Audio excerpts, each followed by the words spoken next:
Donc, mesdames et messieurs, bonsoir à tous. Brouchim Abayim. Donc, je rappelle ce qu'on a dit hors antenne.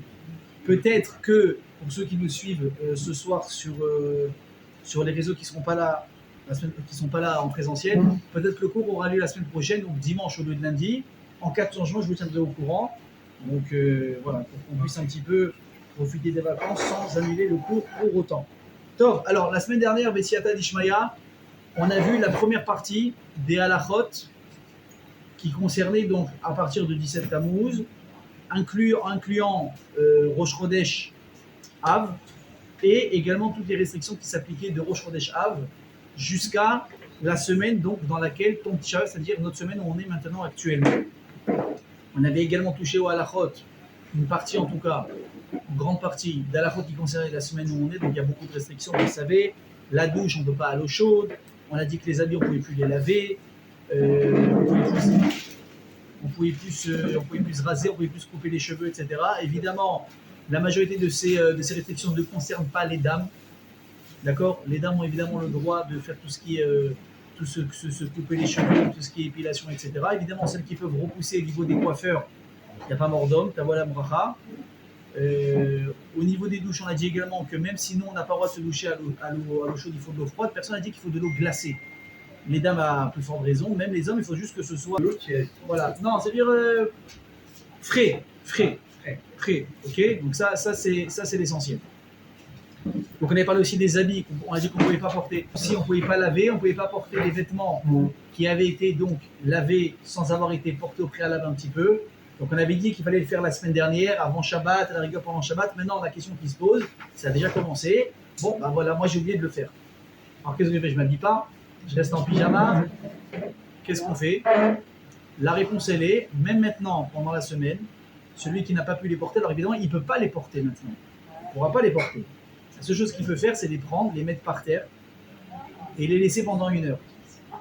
Si on les laisse pendant 1 heure par terre, ça s'appelle qu'ils sont plus propres, comme s'ils sortaient de la machine, etc. Donc on pourrait les porter. Maintenant, une précision importante. On est tous, au Hachem en 2026, on habite tous avec des maisons qui sont carrelées. D'accord ? Donc le carrelage, c'est quelque chose qui salit beaucoup moins que la terre ou des choses comme ça. C'est pour ça qu'il est quand même recommandé, malgré qu'on mette par terre, un petit peu éventuellement de bouger un peu l'habit au moins sur le carrelage. C'est-à-dire si on le pose dans un musée, on ne fait rien avec, bon, personne ne va dire que vous ne pouvez pas le porter. Il n'est quand même pas comme s'il est resté sur dans une armoire. Mais du fait qu'en général, les maisons de chacun, j'imagine qu'elles sont quand même très propres. Donc il faut essayer de faire un minimum, vous avez compris ? C'est l'idée. Très bien. Donc maintenant, on rentre dans la dernière ligne droite. Et Alvaï Bezrat Hashem, que c'est à la chôte, on va les prendre, on va les mettre à la Gnisa. On n'en aura plus besoin. Si jamais on en a besoin, il faut quand même savoir ce qu'on fait. Je rappelle également que le repassage est autorisé, laver la maison est autorisé. Les choses qu'on ne fait pas également, c'est manger de la viande, à part dans une Seudat Mitzvah. D'ailleurs, je vais être invité à une Brit Mila, je penserai à vous s'il fait Bassari, je serai très heureux. D'accord ? Brit Mila, on a dit qu'on a le droit de manger de la viande, on a le droit de boire du vin, on a le droit d'écouter de la musique à ce moment-là, parce que c'est vraiment Seudat Mitzvah. On rappelle rapidement, qu'est-ce que ça s'appelle Seudat Mitzvah ? C'est quoi les Seudot qui autorisent une fête, et qui autorisent de la musique avec des instruments, de la viande, du vin ? C'est vraiment des événements qui sont vraiment reconnus comme tels. C'est-à-dire, une personne qui termine un traité de Guémara, par exemple. Lui, il a le droit. Un sioum. Une personne, à ce moment-là, qui fête sa bar mitzvah bismana. Ça veut dire c'est vraiment la date de ses 13 ans. Pas on l'a arrangé pour les vacances, on l'a fait à la marocaine, à la tunisienne, je le fais avant, je le fais après, il y a la famille qui vient de Honolulu, donc ça m'arrange tout le monde. Non, ça s'appelle que c'est pas la bonne date.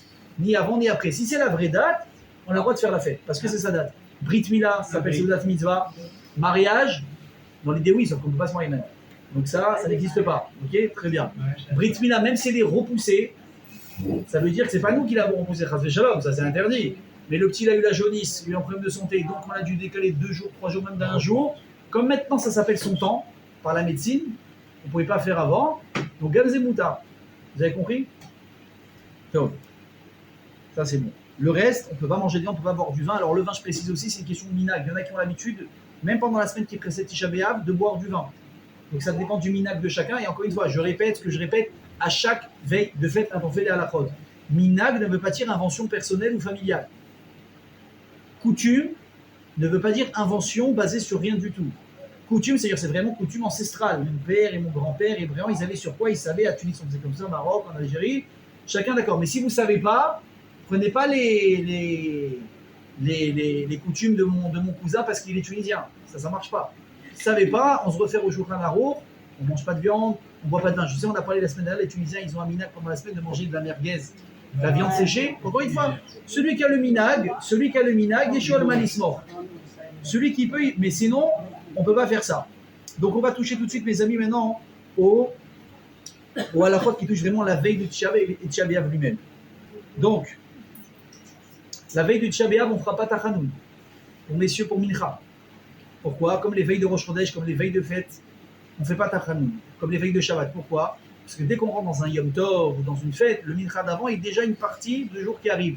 Alors Tisha B'Av, ça va peut-être vous étonner, mais même si un jour, il y a ce qu'on appelle les Chamisha Inouïm, les 5 souffrances qu'on inflige au corps humain, c'est-à-dire ne pas manger, ne pas boire, ne pas porter de chaussures en cuir, ne pas pouvoir s'enduire d'huile, ne pas avoir de rapports conjugaux, malgré que ça s'appelle un jour dans lequel on va souffrir comme Yom Kippour, ça s'appelle quand même Moed, ça s'appelle une fête.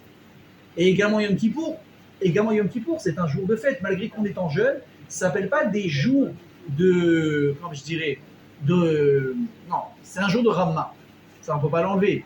Mais c'est pas un jour qui n'est pas considéré comme une fête. Moed, ça s'appelle quand même une fête. C'est la raison pour laquelle on ne fera pas mincha pour nous les hommes, et d'ailleurs tout Tisha B'Av aussi, ou tachanout dans la prière. D'accord? Je continue.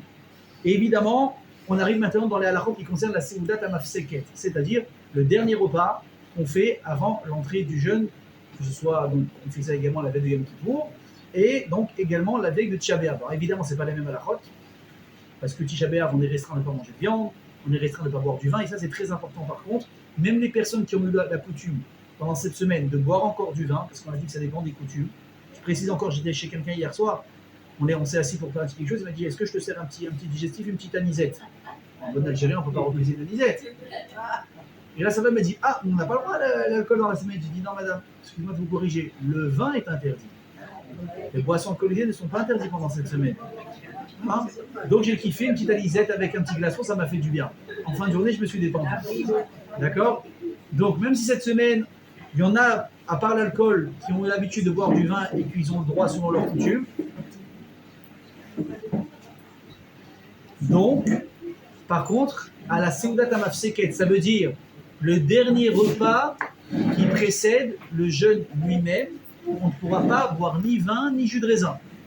Ni vin ni jus de raisin. Pourquoi? Parce que même le jus de raisin, quelque part, est considéré comme du vin. Ça veut dire, alors, je précise, c'est quoi seudat hamafseket? C'est pas le repas qu'on fait à midi. C'est le repas qu'on fait juste avant le jeûne. Donc, est-ce que, normalement, quand la halakha parle de Seuda, c'est forcément avec du pain. Non, Seuda, ça veut dire que j'ai fait une que j'ai mangé du pain. Il y en a qui ont la coutume de mettre le dernier repas avant Tisha B'Av également avec du pain. Avec du pain, après ils mangent quelque chose avec, et accompagne, ils font birkat. C'est pas obligatoire. C'est pas obligatoire. Surtout si vous dites, moi, si je mange beaucoup, je risque d'avoir très faim après, etc. Chacun se connaît. Chacun, il fait ce qu'il a l'habitude de faire, c'est pas obligatoire. Mais on l'appelle quand même Seuda. Seuda, parce qu'on va appeler, on va dire en français, le dernier repas. Maintenant, très important, de terminer de manger avant la shkia, avant le coucher du soleil. Alors, on va regarder ensemble sur Natania. Je précise que tous les temps qui seront annoncés ici, des zmanim, c'est uniquement, ça concerne Natania en 2026. D'accord? Ashdod, vous regarderez, Yerushalayim, vous regarderez, Paris, vous regarderez, etc. Et vous me direz où ça se passe. Alors, zmanim, la shkia, mercredi, donc n'oubliez pas, Tisha B'Av commence quand? Mercredi, en fin de journée. Je précise en fin de journée, pas soir. Et ça finira donc Bezrat Hashem, jeudi soir, et Alvaï qu'on n'ait même pas besoin de le faire cette année. Amen. Alors, la shkia pour Natania, 19h47. Donc ce sera le début du jeûne obligatoire pour tout le monde, donc moins le quart. Pas de 46 ou 47. Moins le quart, vous vous êtes brossé les dents, vous avez fini de boire, vous avez fini de vous gargariser la gorge, il n'y a plus rien. Okay. On peut porter encore les chaussures en cuir jusqu'à la tombée de la nuit par contre. La tombée de la nuit, elle sera, je vais vous dire à nouveau, pour quelle ville on a dit? Natania. La première sortie d'étoile, c'est 20h11. 20h10. Vers 8h, ok, venez, on est tranquille, vers 8h, vous commencez à vous déchausser, vous mettez vos chaussures en tissu, en crocs, en ce que vous voulez, en plastique, il n'y a pas de problème. Alors ce qui est marrant, c'est que pourquoi est-ce que votre famille vous ont interdit les ports de chaussures en cuir? Parce qu'à l'époque, c'est ce qu'on appelle les chaussures confortables. Vous comprenez? Donc on a dit ça fait partie des Khamishalim, des 5 souffrances qu'on afflige au corps, comme à Kippour, comme à Tisha B'Av. Maintenant, aujourd'hui, entre nous, les chaussures en tissu, elles sont encore plus confortables que les chaussures en cuir. À Valma, pourquoi à ce moment-là? Parce qu'on n'interdit pas ça. Parce qu'on a une règle. On se tient uniquement à ce que les Chachamim ils ont fait. On ne fait pas une xéra sur une xéra. On n'invente pas, aujourd'hui on ne rajoute pas des décrets sur des décrets. Ça a été décrété, on fait ça, on ne rajoute pas de nous-mêmes. Ok? On va chez celui qui met des crocs, il a des chaussures, des baskets ou des machins, il n'y a aucun problème, c'est les khatrila. Il n'y a pas besoin de s'infliger quelque chose en plus. Donc je remets un Seudat Mafseket, c'est important. Donc on a dit on arrêtera de manger à la shkia. Maintenant, même pendant le repas de Seudat Mafseket, il faut savoir qu'il y a des halakhot qu'il faut observer. Tant que vous êtes dans la journée, donc on a dit à part le vin, à part la viande, et à part le vin pour ceux qui ont l'habitude, éventuellement d'en consommer pendant cette semaine, vous pouvez manger ce que vous voulez. Donc évidemment, à part la viande et la volaille. Vous voyez, on s'est compris. Vous pouvez manger ce que vous voulez. Par contre, quand arrive Seudat Mafseket, on ne peut plus manger ce qu'on veut. C'est-à-dire, non seulement vous ne pouvez pas manger de la viande, etc., ça c'est normal, mais même vous ne pouvez pas manger 2 plats cuisinés ensemble. Ça veut dire, je m'explique. Assour, je vous dis la chaîne de la halakha, Assour les chol shnit tafshilin yachad. On ne pourra pas manger 2 plats dans cette séouda. Ça veut dire, c'est qu'est-ce que c'est un plat? C'est un plat qui est passé par la cuisson. Cuisson au feu. Ça n'inclut pas le four, ça n'inclut pas le fromage, ça n'inclut pas les choses comme ça. Pourquoi? Parce que la pasteurisation, par exemple, n'est pas considérée comme une cuisson. Donc vous pouvez manger du fromage autant que vous voulez. Un camembert avec du cottage, avec du lait, il n'y a aucun problème. Le pain, les brioches ne sont pas considérés comme un plat cuisiné. Parce que ça passe par le four, c'est d'avoir un fia. Ça ne s'appelle pas quelque chose de cuisiné. La cuisine, c'est la marmite sur laquelle je mets sur le feu. Ça veut dire, vous ne pourrez pas manger pendant ce repas-là, je précise, le dernier qui précède Tisha B'Av. Dans la journée, vous pouvez manger. Mais vous ne pourrez pas manger, par exemple, des lentilles et des saucisses. Bon, les saucisses, on a dit qu'on n'en mange pas. Hein? Alors, encore une fois, alors écoutez. On ne pourra pas manger des lentilles et des œufs. Parce que les deux, ce sont des plats qui sont cuits séparément. On ne pourra pas manger du riz avec des petits pois. Vous comprenez? Parce que ça s'appelle 2 plats qui sont différents. Par contre, 2 plats qu'on a l'habitude de cuisiner ensemble, comme des carottes et des petits pois, beaucoup font ça, ça s'appelle un seul plat. Je répète, on ne peut pas manger 2 plats cuisinés dans le même repas. Donc on ne pourra pas manger des pommes de terre et des œufs qui ont été bouillis. Même si je les ai mis dans la même marmite, ça ne marche pas. Ça ne marche pas. Ce n'est pas une question uniquement de 2 marmites. Des choses qui n'ont pas l'habitude d'être cuites ensemble. Et en général, quand on fait pommes de terre, œufs, en général, on prend 2 marmites. En général, parce que les œufs, c'est un peu plus sale, parce que les gâchis, ça gâche ça. Donc, faites pas maintenant de combine. Non, parce qu'une fois dans l'année, quand je n'ai pas de marmite, j'ai fait les 2 ensemble. Alors, je peux permettre de le faire. Non, on ne joue pas avec ça. Par exemple, un autre plat qu'on pourra manger également, qui s'appelle un seul plat, c'est ce qu'on appelle en Israël la shakshuka. Donc, ce sont des tomates comme ça qu'on fait cuire et dessus on casse des œufs. Donc, les chaura, c'est quoi? C'est 2 plats qui sont différents normalement. Des œufs d'un côté et normalement on fait cuire les tomates de l'autre. Mais comme c'est un plat en général qu'on fait cuire tout le temps ensemble, donc ça la dit d'un seul plat. Alors, maintenant que j'ai expliqué, est-ce qu'il y a des questions? Ou bien j'y ai répondu. Est-ce qu'on peut casser des œufs dans les lentilles? Est-ce que vous avez l'habitude de le faire? Oui. Alors, si vraiment vous avez l'habitude de le faire, alors à l'arrière. Alors ouais, ok. Le monsieur, regardez, c'est intéressant. Quand quelqu'un pose la question, intéressez-vous parce que c'est intéressant. J'ai demandé par exemple, est-ce qu'on peut casser des œufs dans des lentilles? Moi, j'ai parlé que tout est une question d'habitude. Moi, par exemple, je ne l'ai jamais fait, donc je ne pourrais pas. Mais s'il me dit, voilà, c'est typique marocain de faire un plat comme ça, c'est typique marocain de faire un plat de lentilles en général avec des œufs, on les cuit toujours ensemble, alors pour lui, ce sera autorisé. Pour ceux qui ont la coutume de le faire, à la rigueur. Oui, une autre question? Oui, madame. On peut pas. 2 plats cuisinés, mais les pâtes à la sauce, on peut. Les pâtes à la sauce. Parce que la sauce elle est à côté et les pâtes sont là. Oui, parce que. Mais c'est ce que je voulais savoir. La sauce, c'est pas un plat en soi. D'accord. C'est un accompagnement, c'est une sauce. Vous voyez, mais c'est une très bonne question. Je vous donne un conseil. Ça ne devrait pas être un problème. Pourquoi? Parce que ça, c'est vraiment ce qu'on va. C'est casser la croûte avant Tisha B'Av. Donc, moi, je vous donnerai un conseil. Faites votre repas 4-5 heures. Vous allez manger un bon repas, vous allez manger du pain, vous allez manger des pâtes, vous allez manger du riz, vous avez pris des féculents, vous avez pris des choses qui vous remplissent le ventre. Vous allez bien manger de ce plaisir. Et là, vous faites une séouda parce qu'il faut la faire, mais vous n'avez pas envie de manger ça et ça et ça parce que vous avez déjà mangé. Et c'est important de bien manger la veille de Tisha B'Av. Ne faites pas, non, moi je mange léger. Non, non, non. Il n'y a pas de régime ce jour-là. Il faut tenir le lendemain, c'est important. C'est plus important de bien manger maintenant, de casser un petit peu vos règles de régime, que le lendemain, chas v'shalom, surtout avec la chaleur qu'il fait, d'être fatigué, d'avoir besoin de s'hydrater, c'est très très important. C'est bon? Donc, oui.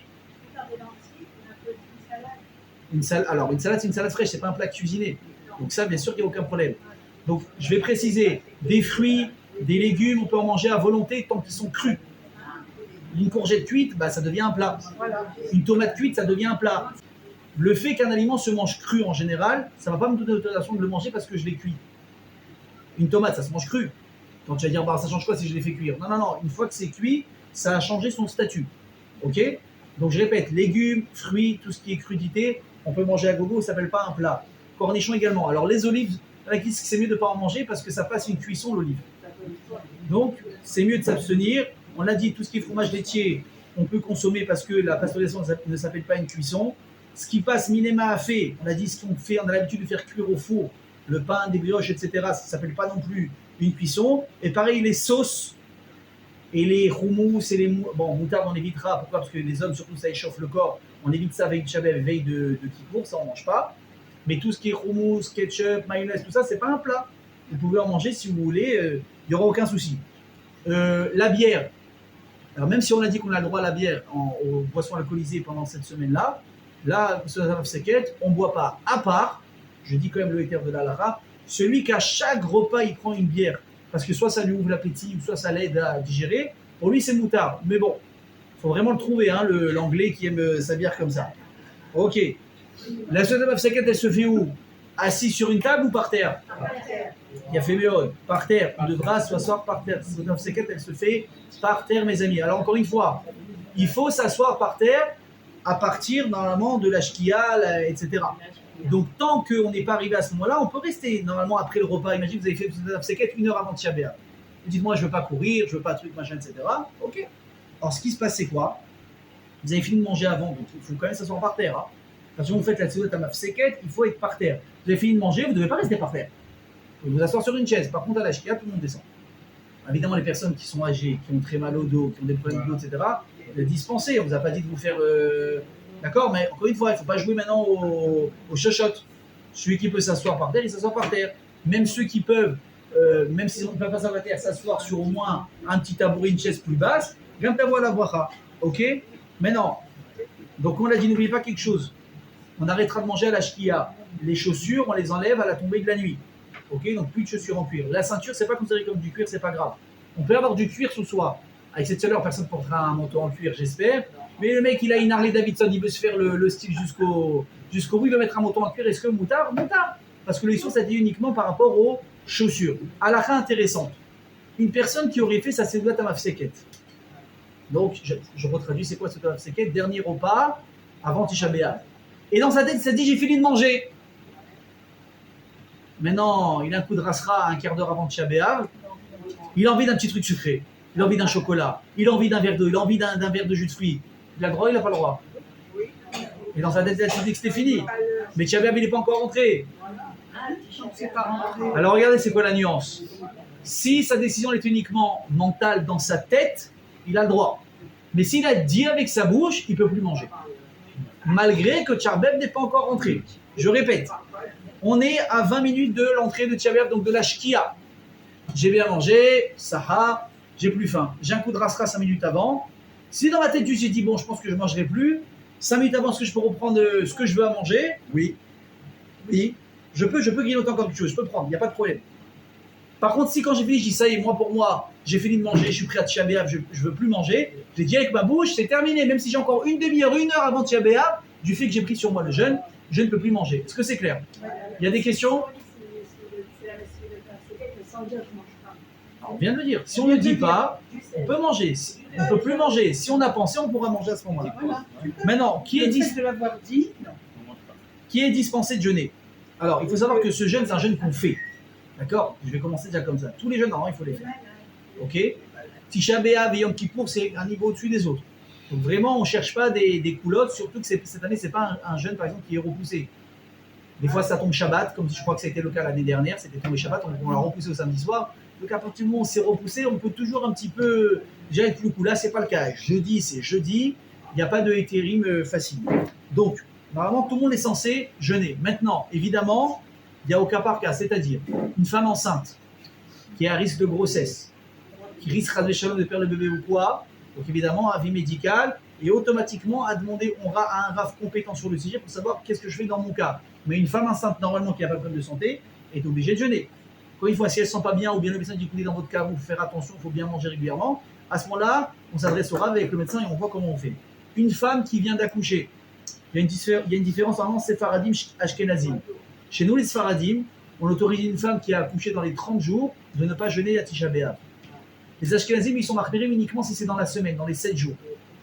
Ok? Donc, une femme Sfarad qui a accouché dans les 30 jours qui précèdent Tisha B'Av, elle est dispensée de jeûner. Pour les Ashkenazim, on l'a dit, c'est pendant 7 jours. Maintenant, encore une fois, même pour les Ashkenazim, du fait qu'aujourd'hui, comme le dit Srazal, Yarda Chudsha Laolam, le corps s'est beaucoup affaibli. Une femme qui a accouché, même Ashkenaz dans les 30 jours, elle peut demander à un Rav, un éther, si vraiment elle se sent faible, et même l'oralenu velo alechel, une femme qui aurait fait une fausse couche dans les 30 jours, ça s'appelle aussi comme une sorte d'accouchement, elle peut poser la question à Rav, si aussi elle se sent affaiblie. Je continue. Une femme qui allait, normalement, elle est obligée de jeûner à Tisha B'Av. Par contre, si elle souffre, si elle a une maladie, ou si elle a de la fièvre, bon, elle se sent pas bien, d'accord, mais c'est pas juste j'ai un petit mal de gorge, je me sens faible, je me sens pas bien. Et vous savez, mesdames, je ne vais pas vous l'apprendre, à quel point l'allaitement puise l'énergie et les forces d'une femme, d'accord. Donc pareil, si je me sens pas bien, je sens je suis pas au top et je suis en train d'allaiter, je suis dispensé ou je peux jeûner, ou je dois jeûner chez la Tracham. Je prends aucune décision de mon propre chef. Non, mais ma belle-sœur, il y a 2 ans, il y a eu ça, on lui a dit que c'est autorisé. Comme on dit en hébreu, kol mikre les goufos. Chaque cas est à part. On va en poser la question en fonction de notre situation et des questions spécifiques qui vont vous être posées. D'accord. Et en fonction de ça, on pourra vous dire si vous pouvez ou pas. Maintenant, si, encore une fois, le bébé maintenant il est faible, il a vraiment besoin de sa mère. Okay, donc on ne parle pas d'une femme maintenant qui donne le biberon. On parle qu'elle allait, sinon la question ne se pose pas. Donc le bébé il a besoin du lait de sa mère. Et il est faible. Et si la maman en jeûnant, son lait va être moins nourrissant, moins renforçant, etc., et ça risque de poser préjudice au bébé, il a qu'elle a le droit de manger. D'accord. Et pareil, si la femme elle dit attends, mais moi si aujourd'hui je mange pas, donc si j'allaite pas, ça risque de me couper mon lait, ça aussi ça peut être autorisé. Mais encore une fois, on l'a dit, quand on crée les bouffons, on va poser la question à un Rav. Une personne âgée, ou une personne faible, ou une personne malade, pareil, quand on crée les bouffons, chaque cas à part, on demande déjà l'avis de son médecin. Dans mon cas, moi avec le traitement que je prends, selon les analyses que j'ai fait récemment, je vous ai un peu dit qu'est-ce que vous préconisez, en fonction de ce qu'il dit, on appelle au Rav, on lui dit. Par contre, très important, même une personne qui peut manger. Donc on a dit soit une femme qui a accouché, soit une femme qui n'est pas bien, soit une personne âgée, soit une personne malade, etc. Donc on ne mange pas comme on veut. Il y a ce qu'on appelle shiurim. Il faut manger selon des quantités minimes.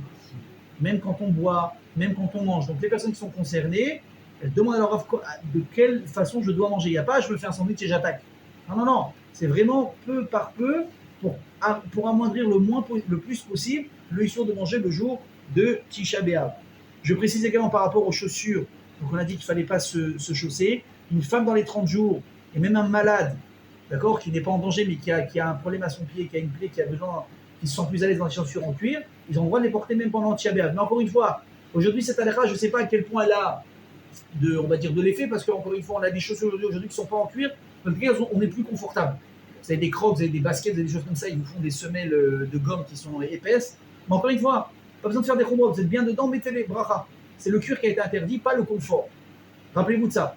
Le cuir a été interdit, pas le confort. À l'époque, on a relié le cuir au confort, mais ce n'est pas le confort qui a été interdit. Ce qu'on a retenu, c'est le cuir. C'est clair? On continue. Qu'est-ce qu'on va faire à part ça? Une fois qu'on est rentré dans Tisha B'Av, la vaisselle, mesdames, on ne peut pas faire la vaisselle qu'on veut. Si vous avez de la vaisselle avant, vous faites avant l'entrée de Tisha B'Av, vous lavez ce que vous avez sali, etc. Par contre, stam comme ça, vous voulez vous avancer, vous ne pouvez pas.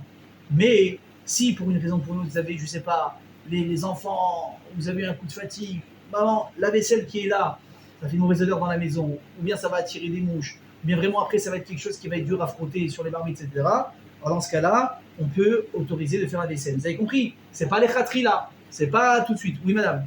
On peut les mettre dans la vaisselle, le tabac. Alors vous pouvez faire, encore une fois, dans le lave-vaisselle, ça s'appelle vous allez le faire laver. Non. Ah, juste les mettre et fermer? Oui. Mais si par exemple vous allez avoir le problème, comme j'ai dit par exemple, que même si vous ne les lavez pas, ça risque de coller. Et vous savez que ça va vous truc, alors à ce moment-là, c'est autorisé. Pareil pour tout ce qui est ranger la maison, etc. On a le droit de passer le balai, on a le droit de ranger, on évite de faire le chiffon. Comme ils disent en hébreu, la spongia. Parce que c'est les grandes eaux, etc. Bon, voilà, si la maison est vraiment sale et que ça dérange, on peut, mais ça je dis, Ramenav Berocho. Quel jour on est aujourd'hui? On est lundi. Tisha B'Av, s'il n'y a pas le Mashiach d'ici là, c'est mercredi vers la fin de journée. On s'organise. Ouais, oui. On s'organise. Je précise. Je sais que pour des gens normaux, ça paraît normal, je précise quand même. Donc, on continue. Il y a d'autres petites restrictions. Le dodo. La midat chassidout, donc c'est pas la halakha comme le fait de ne pas manger. Midat chassidout, c'est bien de pas dormir sur un lit. Pour celui qui peut. Pas une personne âgée, pas une personne qui a des problèmes de dos, mais c'est mieux de ne pas dormir dans un lit. C'est mieux de prendre son matelas, de mettre par terre pour ressentir quelque chose. Moi, je dirais que, par exemple, regardez, aujourd'hui, j'ai eu un grand etc. Aujourd'hui, j'ai eu une grande épreuve. On a encadré des jeunes, il faisait très très chaud, on a essayé de les emmener à la piscine pour qu'ils se rafraîchissent. La piscine n'était pas profonde, etc. Bon, c'était un peu nécessaire. Maintenant, tu vois 20 jeunes dans une piscine, il fait 40 degrés, t'as envie de rentrer. T'as envie de rentrer, je peux vous dire, j'aurais une chose, c'est de mettre un maillot et de rentrer avec eux. Mais moi, je me suis retenu, j'ai dit semaine de Tchabéa. Faut s'infliger un petit peu quelque chose. Faut s'infliger un petit peu quelque chose. Donc, ceux qui ont la possibilité, encore une fois, est-ce que c'est une obligation? Non. Est-ce que c'est une halakha tranchée? Non. Est-ce que c'est un minakra c'est de le faire et c'est bien pour celui qui peut le faire? Oui. Prenez votre matelas, vous dormez par terre. Alors, j'ouvre tout de suite sur cette lancée de dormir. Pour ce qui concerne les couples, on ne dort pas dans le même lit le soir de Tchabéa.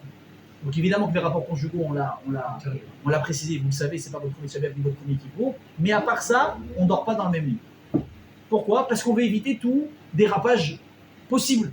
D'ailleurs, c'est la raison pour laquelle également, c'est ce qu'on appelle dans la Hacha, Chibouk, Venichouk seront interdits. Enlacement et bisous, on oublie. Tu veux embrasser, tu fais ce que tu veux avant, tu feras ce que tu veux après. À partir de la Shkia, on se revoit demain soir. D'accord? Par contre, attendez. Ça ne veut pas dire qu'on n'a pas le droit de se toucher. Ça ne veut pas dire qu'on n'a pas le droit de se toucher. Par exemple, voilà, dans des règles de Nida, vous savez très bien qu'il y a ce qu'on appelle les achakot, on ne peut pas passer une assiette, un plat, d'une main à l'autre directement. Il faut poser et l'autre il la prend. Ce n'est pas le cas de Shabbat, à moins que la femme ait Nida, ça n'a rien à voir. C'est les règles de Nida, ce n'est pas la règle de Tcharmel.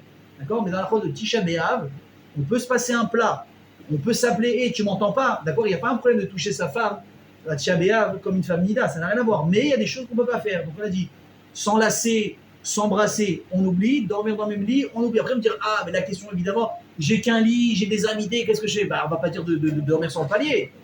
Il n'y a pas le choix, qu'est-ce que je te dise? Mais si vous avez des lits séparables, si vous avez un autre lit dans la maison, vous changez de chambre.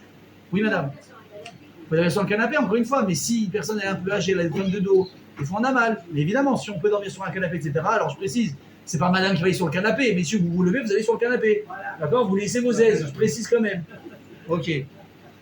Donc ça, sur ça, je referme la parenthèse. Donc elle a dit, même maintenant, tout d'abord, t'as pas la dernière fois. Donc, par rapport, je continue aussi une dernière chose par rapport au coucher.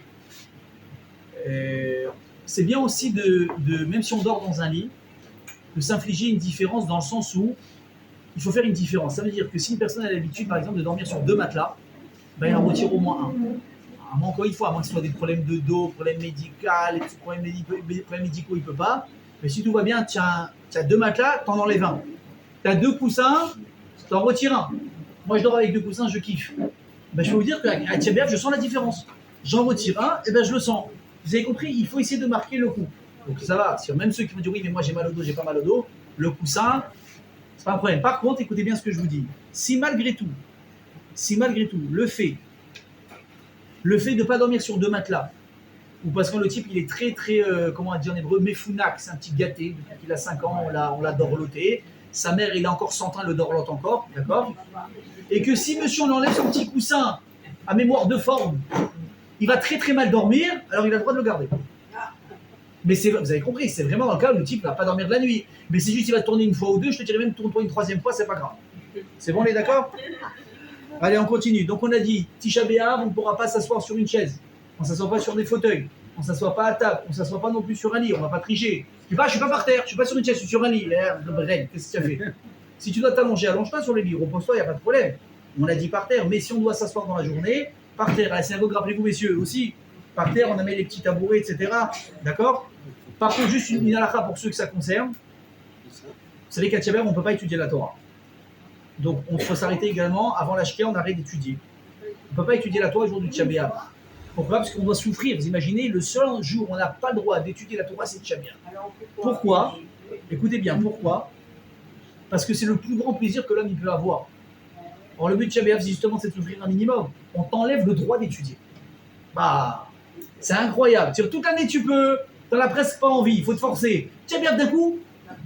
On peut pas écouter des cours. Et qu'est-ce que tu fais d'habitude? Ah, je suis sur Instagram. Ah ouais. Non, on va en parler d'Instagram. Ne vous en faites pas. Qu'est-ce qu'on peut faire, Tchabéab? On peut étudier, bon, allez-nous, les halachot de deuil. Ça, parce que c'est des halachot qui se prêtent toujours. Les halachot de deuil, on a le droit de lire des histoires de la Gemara qui parle du Khurban Bet Hamikdash. On a le droit. D'ailleurs, je vous dis dès maintenant, comme chaque année, tout YouTube sera plein de cours spéciaux Tchabéab que vous pouvez écouter. Torah Box, toutes les plateformes francophones, ils font des cours spéciaux Tchabéab, vous pouvez les écouter. Vous marquez Tisha B'Av sur YouTube. Tous les cours qui sont placés là-bas, vous pouvez les écouter. Parce que c'est à la fois qui sont de Tchabéab, parce que ce sont des prises de conscience, parce que c'est du moussard sur le jour, etc. Ça, on a droit. Par contre, voilà, les films, les Netflix, les réseaux sociaux, je vous dis tout de suite, il faut oublier. Hein. Ah, vous allez dire, mais on fait quoi? Mais c'est très bien. Vous allez vous ennuyer, vous avez pété un câble, pétez un câble. Je suis très content pour vous. Si vous n'êtes pas capable toute l'année de ne pas vous droguer à votre téléphone, c'est votre problème. Je vous dis, aujourd'hui, j'ai vu des choses qui m'ont choqué. Je vous dis, on a amené des jeunes comme ça un petit peu pour s'enfraîchir dans une piscine, donc pas profonde évidemment, parce qu'on ne prend pas de risque. Mais la moitié des ados étaient sur leur téléphone. Je dis, c'est pas possible. Il fait 40 degrés. Le type, il transpire à l'ombre. Au lieu d'enlever son tir d'aller se rafraîchir, il reste sur son téléphone. Maintenant, c'est quoi le pire? Écoutez bien, hein. 3 copains assis les uns à côté des autres. 3 débiles. Je me suis arrêté. Je suis parti les voir, je dis, ça vous dérange pas là de ne pas profiter de la piscine? Non, écoute, on est posé là. Il me dit, on est posé. Je fais d'accord. Je lui dis, j'attends, je dis, bon, juste par respect, tes téléphones, comment je ne joue pas, parce que ça m'agace quand on parle, quand on regarde un écran. Je lui dis, une idée comme ça un peu folle, hein. Parler entre vous, c'est une option ou pas? Ah, vous savez ce qu'ils m'ont dit? Ils m'ont dit, je sais pas quoi lui dire. Ils n'ont rien à se dire. Attendez. Vous allez me dire, bon, s'ils ne se connaissent pas à la rigueur, c'est des potes, c'est des amis. Je dis, attends, je me vois, ça un petit peu. Je dis, vous êtes des amis? Oui. Vous n'avez rien à vous dire. Ils m'ont dit, de quoi tu veux qu'on parle? Je dis, c'est pas possible. Je dis, vous n'avez pas de quoi parler? Il me dit, non. Alors, qu'est-ce que je lui dis au gars? Je lui dis, attends, mais je comprends, demain tu sors avec une fille. T'as rien à lui dire non plus? Elle me dit, ah, c'est pas pareil. Une fille, je vais lui parler. Pourquoi? Il me dit, parce qu'une fille, c'est plus facile de parler avec elle. Je lui dis, pardon? Je dis, mais toi, on voit que tu es dans un monde parallèle. Depuis quand c'est plus facile pour un homme de parler avec une femme qu'avec un homme? Tu marches sur des œufs quand tu parles avec une femme. Il faut un décodeur quand elle te parle pour éviter les embrouilles. Je lui dis, tu vas apprendre dans ta vie qu'avec une femme, c'est très compliqué. Avec un homme, ça va. Au fait, oui, non. Vous avez vu la différence? Quand tu veux parler à une dame, bonjour, comment allez-vous, les enfants, les trucs, les ci, les ça. Au passage, je voulais savoir que, n'est-ce pas, mesdames, quand vous appelez entre vous, vous faites ça. Comment ça va ta belle-sœur et ta mère et ta truc et machin? Au fait, dis-moi par rapport à la synagogue, tu vas là-bas, on se voit là-bas? Ok, je t'embrasse, merci. Donc, un quart d'heure de tour pour une question. Comment ça se passe chez les mecs? WhatsApp, salut, SLT. Tac, frérot, toujours là ce soir? Ok, pouce pour dire merci, fini, on a plié l'histoire. C'est magnifique. Fais ça avec une femme, il n'est pas poli, il n'est pas gentil, il n'est pas machin. C'est pas la même manière de parler. Donc je lui ai dit, mais si tu crois que parler à une femme c'est plus simple, tu vis dans un monde parallèle. J'ai donc profite maintenant. Donc finalement, comme ils ont fait rire, ils ont commencé à parler ensemble, on a gagné 10 minutes de vie humaine sans téléphone. Donc pourquoi je lui dis tout ça? Même pour vous. Si vous êtes trop habitué toute l'année sur vos téléphones, vous ne savez plus communiquer, vous ne savez plus vous occuper, c'est un vrai problème. Et encore une fois, hein, Tisha B'Av, comme je le dis à chaque fois dans les jeunes ou n'importe quoi, c'est pas faire un V. C'est pas dire, ok, j'ai fait Tisha B'Av, j'ai passé Tisha B'Av. Il faut vivre Tisha B'Av. Il faut le ressentir. Et si tu t'ennuies, qu'est-ce qui se passe? Bah oui, c'est Tisha B'Av. Ah, c'est pas un jour comme tous les jours. Bah oui, c'est pas un jour comme tous les jours. C'est le jour le plus horrible pour les Béné Israël dans l'histoire du judaïsme. C'est le jour où on a perdu les 2 temps. Hachem, il n'a plus de maison. Ça fait des centaines et des centaines d'années. Qu'est-ce que tu veux que je te dise? Ah oui, c'est embêtant. Ah oui, t'as pas ta petite série Netflix. Mal à la saute. Alors pareil, prendre un polar, c'est pas bon non plus. Hein. Documentez-vous. Prenez Iov, les malheurs de Job. Regardez là-bas. Lisez un petit peu les histoires. Malheureusement, ça fait peur des 10 martyrs. C'est maintenant qu'il faut regarder ça. C'est pas des films d'horreur, c'est notre histoire malheureusement. Soit on a le droit d'étudier. Vous avez compris? Les keynotes, bravo, les keynotes, toutes les lamentations qu'on fait à la synagogue. Croyez-moi, il y a de quoi s'occuper. Ensuite, bien sûr, à partir de Khatsot, à partir de la moitié de la journée, ça veut dire vers 1h moins le quart, 1h moins 10 à peu près, vous avez le droit de commencer à cuisiner, vous avez le droit de remettre dans la maison. À partir de Khatsot, on peut recommencer à s'asseoir sur des chaises, etc. Ça va, si on lève doucement. Messieurs, vous vous ennuyez, n'hésitez pas à aider à la maison. Hein. Ça va pas vous faire mal. Vous n'allez pas avoir un petit vertige à côté de ça parce que vous allez toucher une patate ou un concombre. Ok? Super. Donc ça c'est fait, j'ai pas oublié. Très bien. Mais les hommes qui vont aller à la synagogue, les femmes peut-être aussi justement si vous avez peur de vous ennuyer, il y a l'Israt Nashim qui fonctionne aussi. Alors pareil, on s'assoit par terre, on ne s'assoit pas sur les chaises. Encore une fois, comme à la maison, celui qui a mal au dos, qui est âgé, il a le droit. Sinon on s'assoit par terre ou sur un tabouret vraiment très bas. Et on va faire aussi des changements dans la synagogue. Vous savez, le Echav, voilà, qui est derrière nous par exemple, il y a toujours la parochette, le rideau qui est tiré. Ouais. À Tisha B'Av, on a l'obligation d'ouvrir la parochette. L'image d'une femme dénudée, à qui on aurait arraché, déchiré sa robe, qui a honte, à qui essaie de cacher sa nudité et qui n'y arrive pas. Comme on dit dans les keynotes, dans les lamentations, Echa Aïta les Zona. Yerushalem est le comparé à une prostituée qui a été souillée, qui a été violée. C'est mamage comme ça, c'est la raison pour laquelle on ouvre la parochette de la synagogue, on la laisse comme ça, comme une femme qui n'a pas de quoi s'habiller, qui monte ça avec honte qu'elle n'arrive pas à se couvrir. On ouvre comme ça la parochette du Sefer Torah. Ok? On le fait le soir, on le fait le matin, et on pourra le refermer pour Mincha du lendemain. Sinon, le soir et le matin, on laisse comme ça la parochette, on l'a dit, ouverte. Et évidemment, également à la synagogue, on devra baisser tout ce qui est luminaire. On fait beaucoup plus de pénombre et en général, on amène la bougie. Moi, je rappellerai toujours à Marseille, on avait laissé à Goguet-Sraïm, et toujours on attendait, il y avait le rabbin qui appelait « Eh ouais, Maurice, la bougie !» Et il dit voilà, j'arrive, voilà. Il était là avec ses bougies, on mettait des bougies un peu partout, on éteignait les lumières et on sentait vraiment que c'était pas un jour comme d'habitude, on était par terre, etc. Donc là, Bouchard, on en a parlé sur la séparation homme-femme, etc. Les Tilat Yadayim. Donc pareil, comme Yom Kippour, vous le savez, jusqu'au... Arrête une seconde, il y a une question. Pourquoi on attend 11 heures pour le Sefer Torah? Pardon? On attend le plus tard pour lire le Sefer Torah. Je suis pas au courant. Je sais pas, peut-être parce qu'on sait que les gens ils vont rater la Kriyat Torah, donc on les attend parce qu'ils se lèvent tard. Mais une fila, ça se fait normalement. Il n'y a aucun problème. Du tout, c'est normal. D'ailleurs, je vais vous dire mieux que ça. Il faudrait normalement prier au net ce jour de Tisha B'Av. C'est un des matins dans lesquels il faut se lever au net à Tisha B'Av. C'est un des matins. Donc à 11h, la Sefer Torah l'avait dit, j'ai jamais entendu ça. Donc, il y a une autre question par rapport à ce qu'on a dit ou c'est clair? On peut continuer? On y va, des Tilat Yadayim. Donc, comme Yom Kippour, c'est jusqu'aux phalanges. Uniquement les phalanges. On ne fait pas toute la main. D'accord? Par contre, si on sort des toilettes, si on a la main sale, pour une raison ou pour une autre, on a changé un bébé, on a fait quelque chose d'autre, on peut se laver les mains avec du savon et en entier. Pourquoi?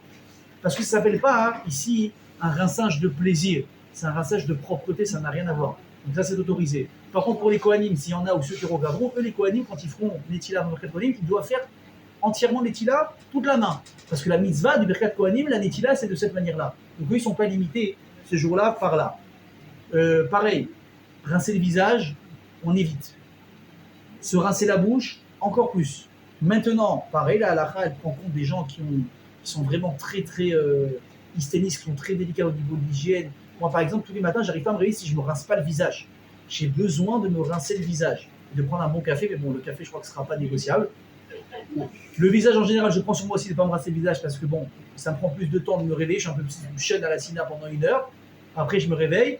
On évite de se rincer le visage. Quelqu'un qui a vraiment besoin de ça pour se réveiller, il a vraiment besoin, il le fait tous les matins, il a le droit de se rincer le visage. Pareil, quelqu'un qui a des saletés autour des yeux, on a le droit de venir et d'essuyer, d'enlever un petit peu.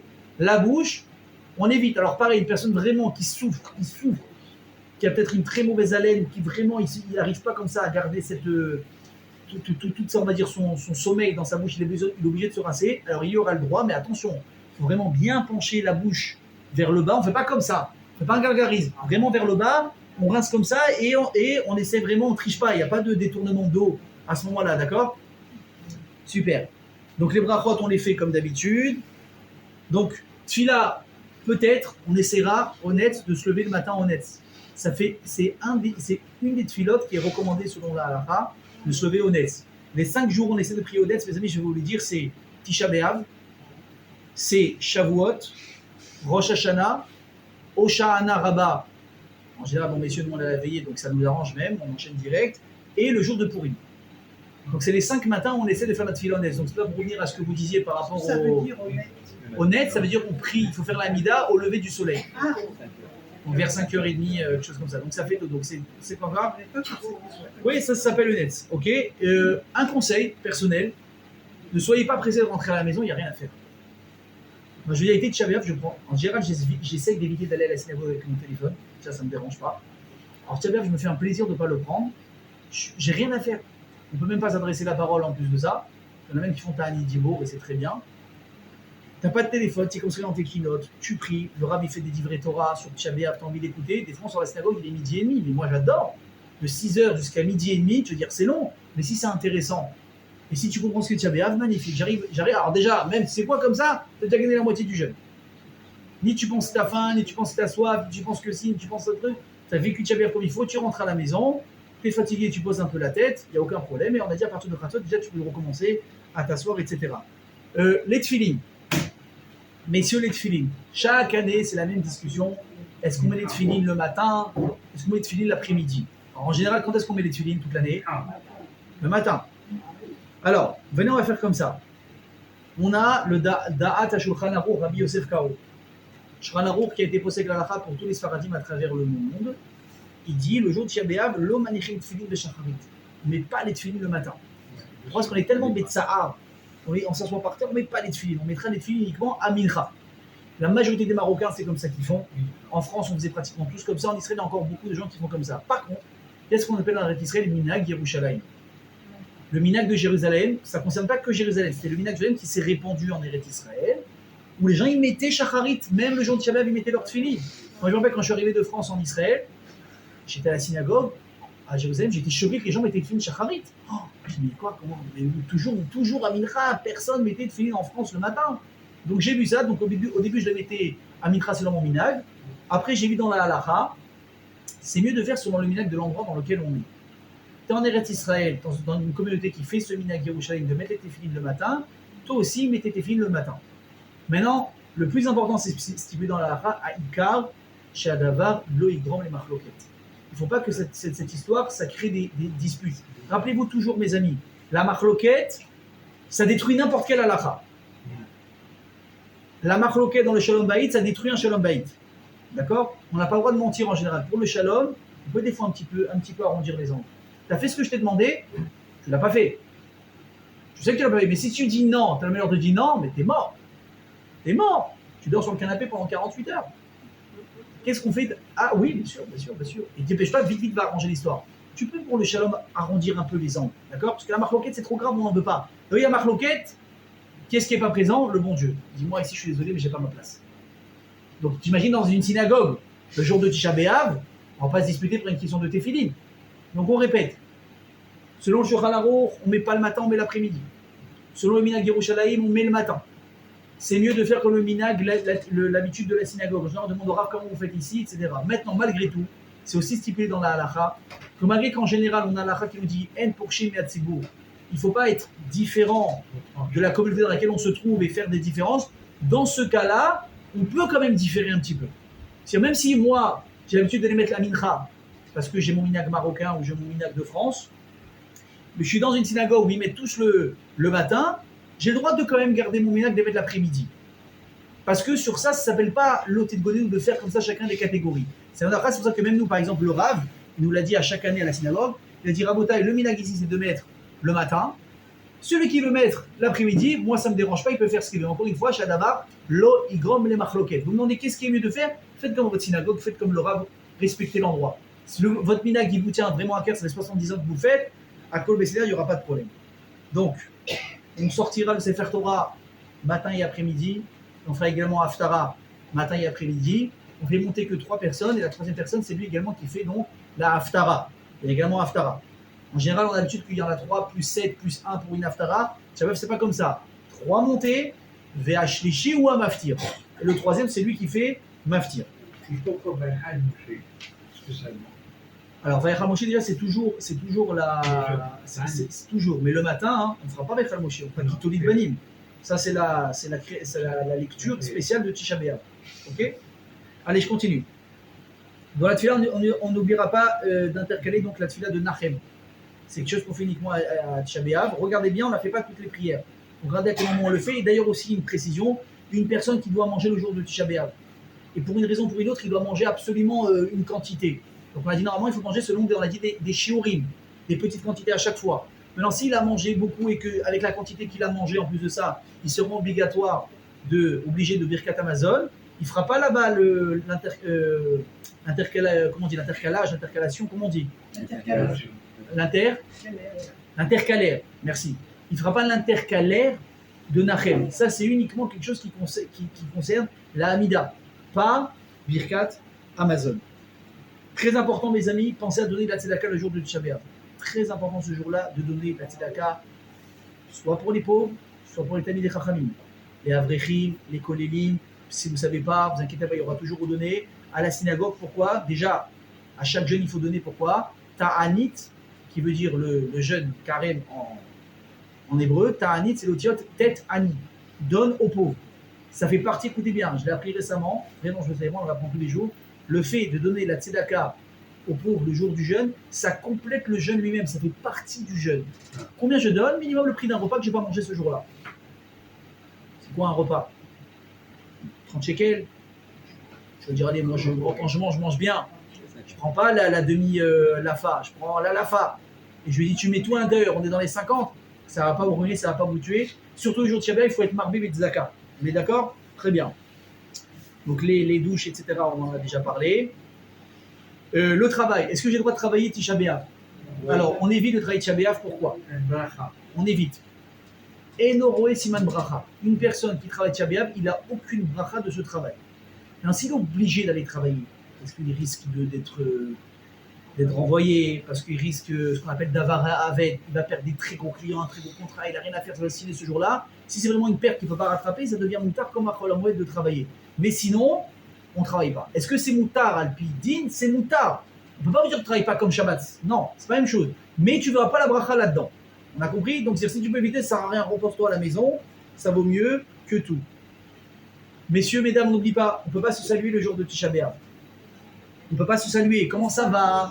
Quoi de neuf? La famille, la baisse, etc. Toute la journée de Tisha B'Av. Encore une fois, à partir de Chatzot, c'est un peu différent à Mincha. Le soir, le matin, tant qu'on n'est pas à Chatzot, on ne se dit pas bonjour. On peut dire à la rigueur Boker Tov et Rev Tov, parce que bon, c'est pas vraiment dire bonjour, mais Manishma, Shalom Aleichem, etc. On oublie. Et même je vous dire Boker Tov et Rev Tov, si vous pouvez éviter aussi. Après, s'il y a quelqu'un, par exemple, qui ne connaît pas les halachot, un chiloni, quelqu'un qui est loin, etc., un voisin, un russe, un non-juif, c'est fait Hachem, il te dit Shalom Manishma, fais bien un petit signe. Boker Tov. Mais il faut montrer que c'est pas comme d'habitude. Même à la synagogue, des fois les gens les oublient. Hey, comment ça va? Oui, on a une tête qui se prête toujours. C'est pas du cinéma. Je nous souhaite vraiment que malheureusement, si on vit ce jour, il faut vraiment pour pouvoir le vivre. Top. Maintenant, une question intéressante. Quelqu'un il veut dire, moi je vais être marmire. Je vis tellement Tisha B'Av, tellement je vis Tisha B'Av, que moi même après Chatzot Hayom, c'est-à-dire même après 1h moins quart le jeudi, je vais continuer à m'asseoir par terre. C'est comme ça. Moi la Rama, c'est jusqu'au bout. Il a le droit ou il n'a pas le droit? Non. Il n'a pas le droit. La halakha, elle-même, elle te limite. Elle te dit, quand la halakha te dit que tu t'assois par terre, je te par terre. Moi, il ne faut pas penser que c'est une exagération et c'est pas beau de le faire. D'ailleurs, sachez même, chez l'Oneda, quand on est en deuil, on ne peut pas se raser, on ne peut pas se couper les cheveux pendant un mois, n'est-ce pas? Tu veux ou pas interdiction. Par contre, quand le mois s'en va, quand le mois sort, se termine, on doit se raser. Maintenant, je dis, on doit se raser. Pourquoi? Il y a des fois des gens, malheureusement, ils sont encore dans le tsar, ils sont dans la souffrance. Ils se sentent presque pas à l'aise. Dire comment je viens de perdre mon père, ma mère, mon conjoint, au pire, chas v'shalom.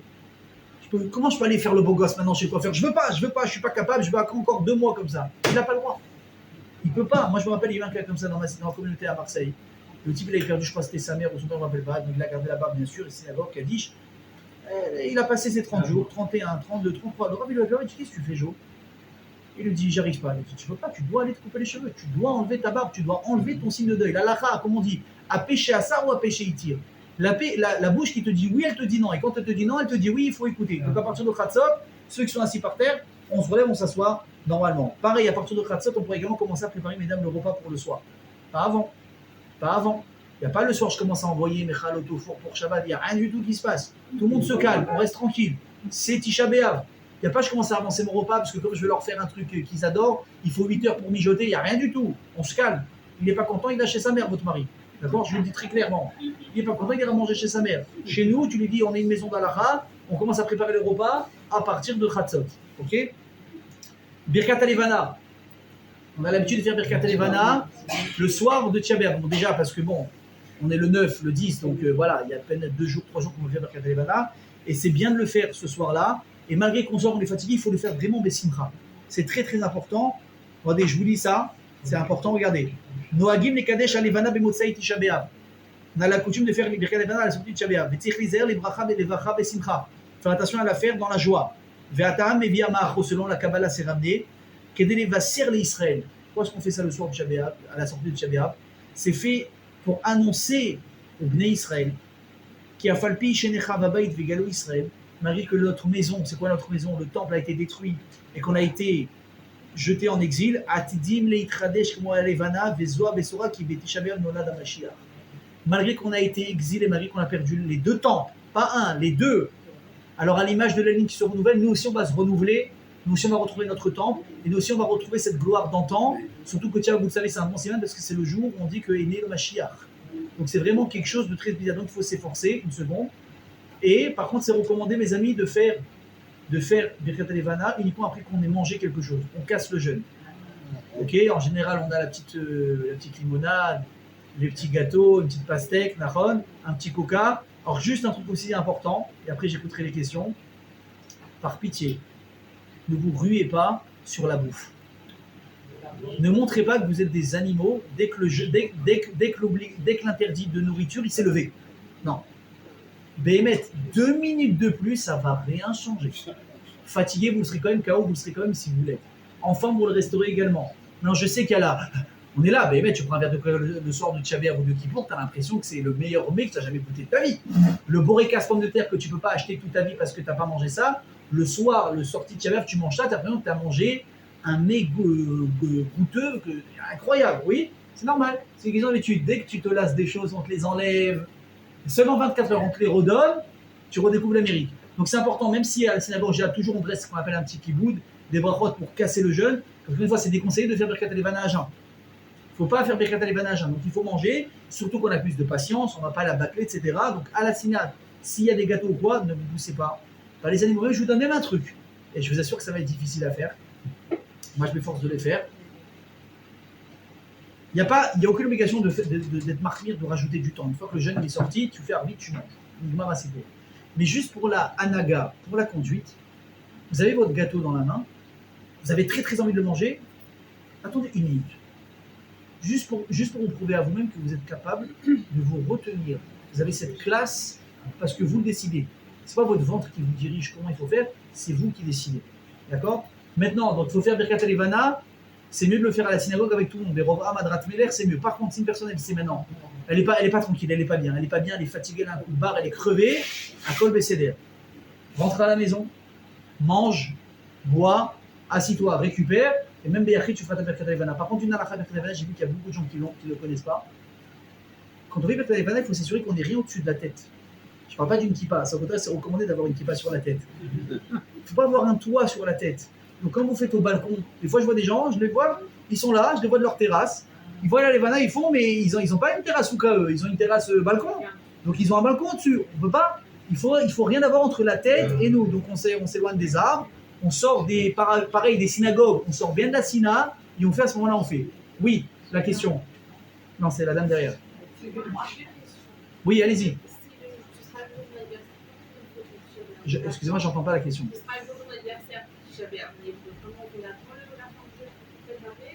Alors déjà, Mazal Tov.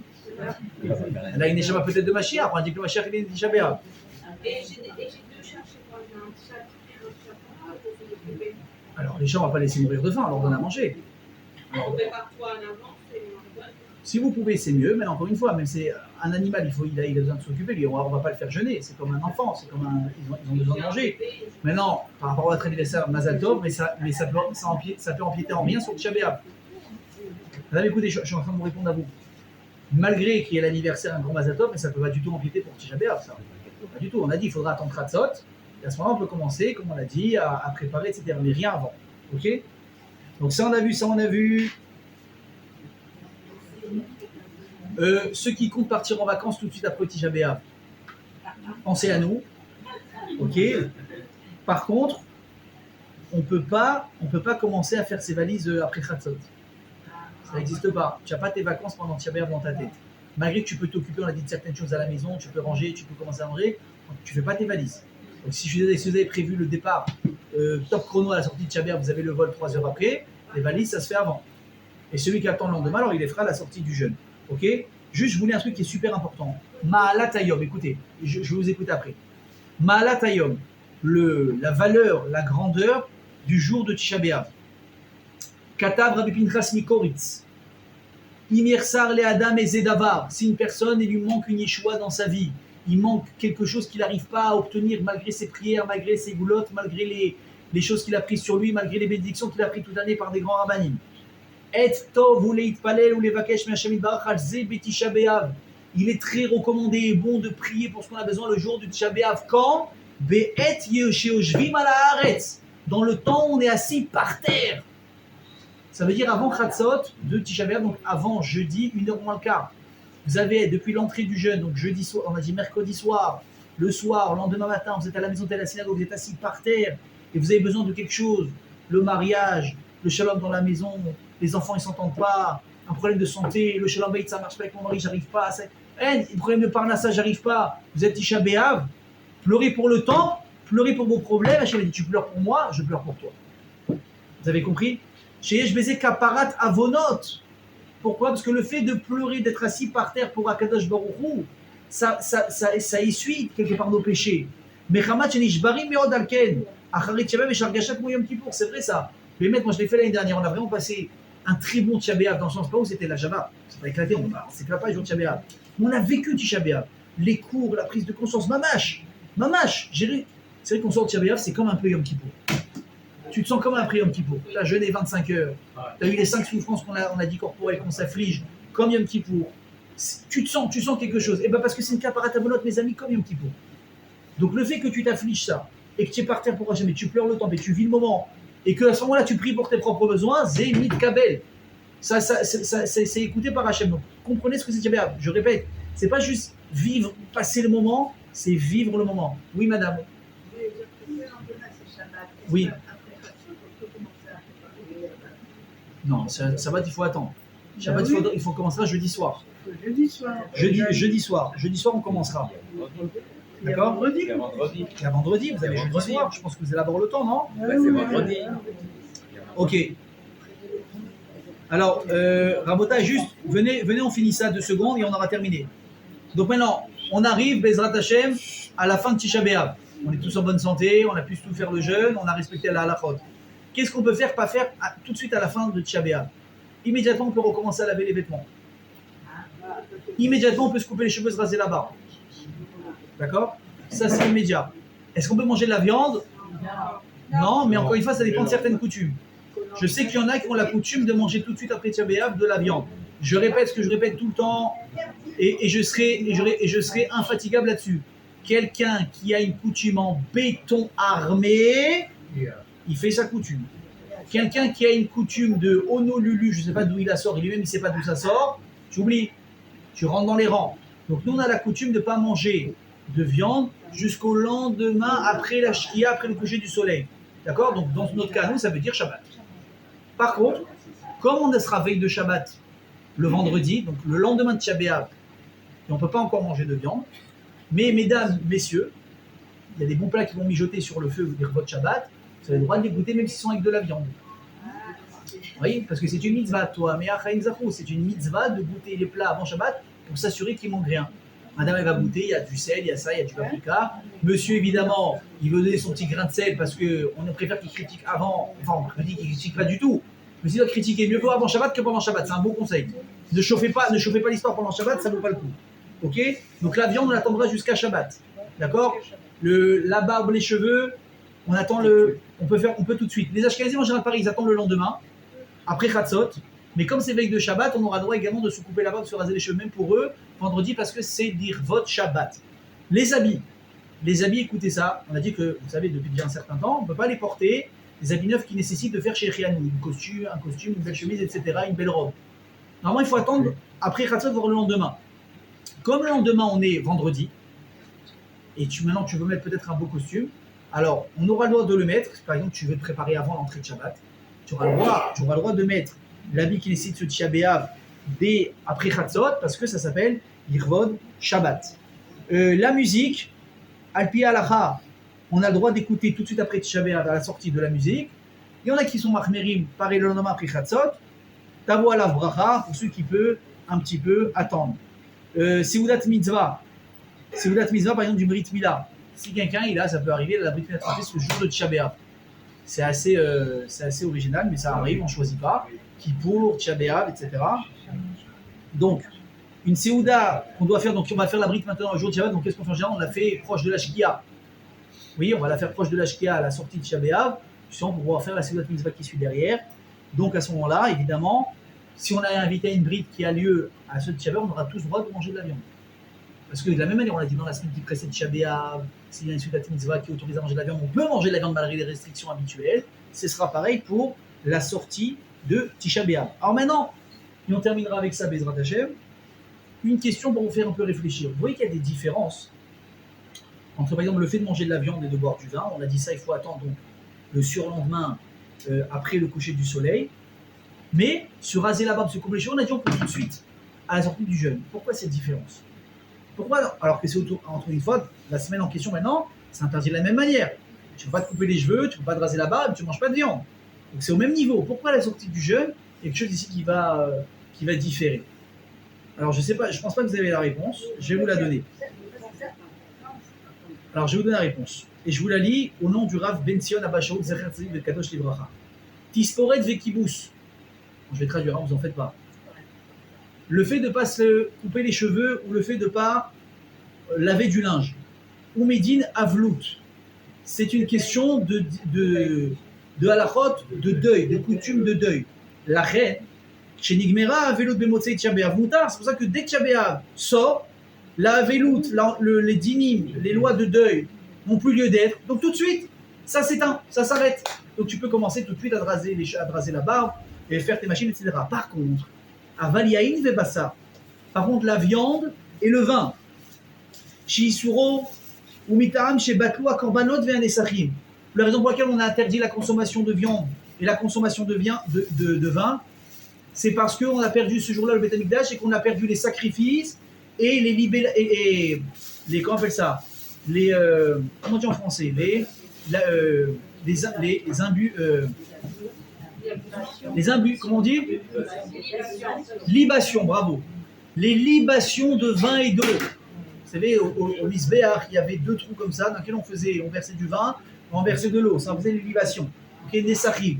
Du fait qu'on a perdu le temps, qu'on a perdu les sacrifices et les libations de vin, c'est la raison pour laquelle on ne va pas continuer à manger de viande et de bois jusqu'au lendemain, parce que le temps va continuer à brûler jusqu'au lendemain le 10. C'est la raison pour laquelle on fera cette différence. Donc, Bezrat Hashem, mes amis, je nous souhaite à tous que c'est à la route, on n'en aura pas besoin cette année. Amen. On les mettra à la Gnisa une bonne fois pour toutes.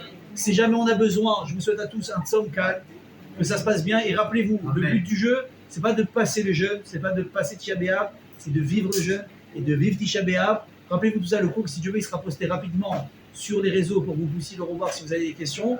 Évidemment, vous avez des questions, je suis disponible, vous avez mon numéro de téléphone. Razak à tous, on se revoit en bonne santé la semaine prochaine. Et je répète, je vous ferai savoir si ce sera dimanche ou lundi. Baruch Adonai Leolam, amen, amen, Razak à tous.